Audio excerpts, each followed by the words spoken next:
Absolutely, and you mentioned a specific issue that, by the way, is in the bill that we passed, which would create jobs.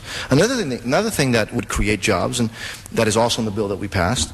And by the way, it would also save. It would provide relief for 92 million Americans. 92 million Americans, an average of $1,083 in the year 2003. Began allowing them to keep more of their money. That would put nearly $100 million into the economy of our country over the next 12 months, creating jobs, turning over that economic engine. You mentioned a little while ago that the way to, get out of the deficit, the way to by the way, to pay for the essential services that we all want to make sure that we pay for, including what the Republican majority is doing with, for example, the prescription drug coverage under Medicare, is to expand the economy. It's not to raise taxes that to a point where people can't pay them and where you destroy business, and it's to grow the economy. One way to grow the economy is to, again, by allowing 92 million Americans.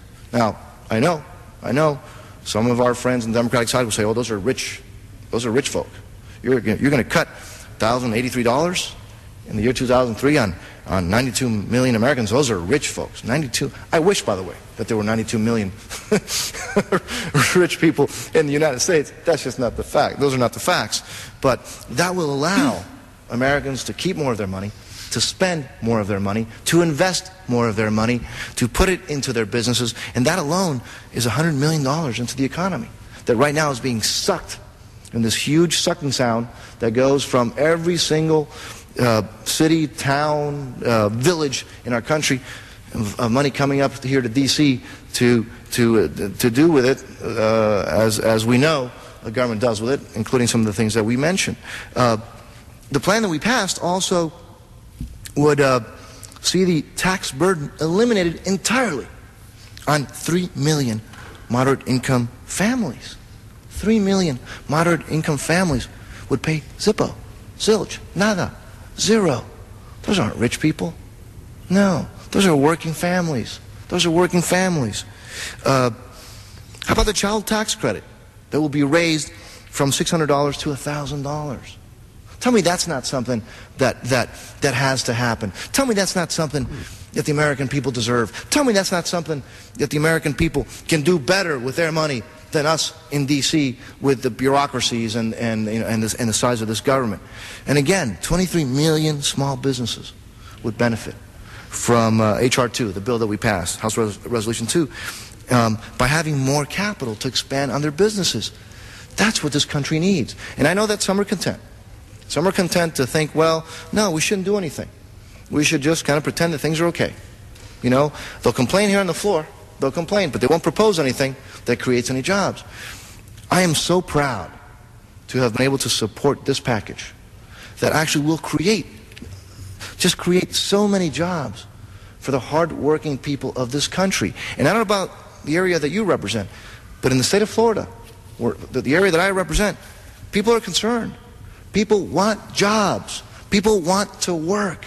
People want to have good, high-paying jobs. And they're looking for government to do something, to incentivize this economy, not to just sit back and pretend that things are okay. And I'm pretty sure it's got to be the same way where you are. It is the same in Minnesota, and you're right. The jobs proposal that we passed, as we've spoken of, focuses that help to our job providers on encouraging investment. That's what creates jobs. And as it relates to helping out and providing more money in the pockets of hardworking families, it focuses that in a very appropriate way. You spoke of the per-child tax credit, and I'd also add the marriage penalty.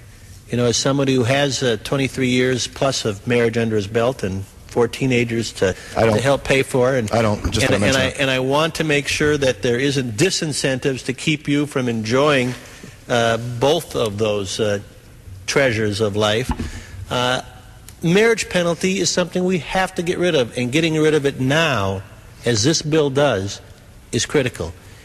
We charge people when they walk down the wedding aisle more just for getting married. We tax marriage. They get a little extra gift from Uncle Sam saying, "Here's your bill." You know, on average, before we passed our tax relief in 2001, $1,400 more on average just for being married. Families are the foundation of our society, the foundation of our economy. Why we do that is beyond me. And accelerating this marriage penalty relief so that it's eliminated today is something that is very powerful in this bill. The per-child tax credit. Those that have children know how expensive they are to raise, how we put a lot of blood, sweat, and tears in them, yes, and we need to, and there's nothing more rewarding.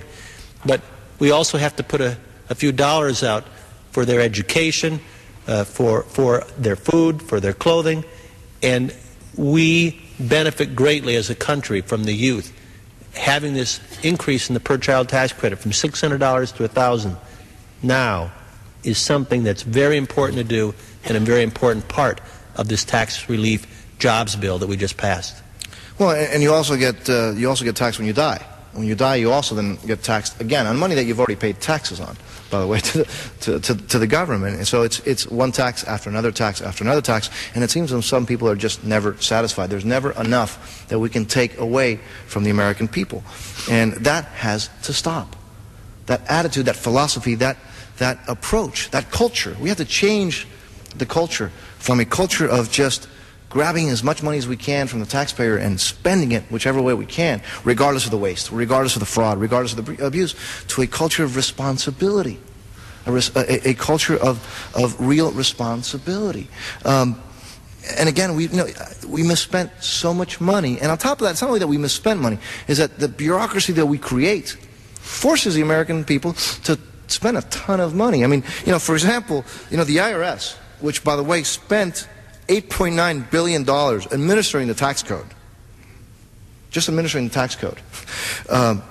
That's just the IRS. That's just the IRS. All the expense that businesses have had and families have had in order to fill out some of the most complicated tax forms in the world.